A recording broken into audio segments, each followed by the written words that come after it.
Ganito pala hulihin ang land crab o pagang sa Visayas. Sa bidyong ito ang pamamaraan na ipinakita ay pagbuhos ng putik. Sa lungga ng kagang at pusa na itong lalabas. May iba din na paraan ng paghuli gamit ang snare trap o bamboo. Ang tawag ay paong na gawa sa kawayan. Kaya lang gawin niyong ilagay sa gabi at bisitahin ng madaling araw. Hindi tulad sa bidyong ito na nanghuli sa umaga gamit ang putik. Pero mas maigi ang manghuli sa umaga para hindi mapuyat. Ito pala ang itsura ng kagang makinis ang bawat malaki ang sipit.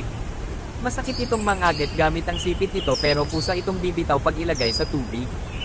Magsagawa muna ng lamang bago ito lutuin para malinis. Masarap itong lutuin sa ginataan depende rin sa panlasa ng kumakain. Pwede rin ay preto o ihawin. Sa bidyong ito ating nakikita na kinuha yung aligi o taba sa baw.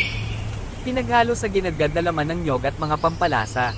Hinalo-halo. Inilagay sa baw at tinapat sa kabilang piraso ng baw tsaka tauian. Ayan sarap nito.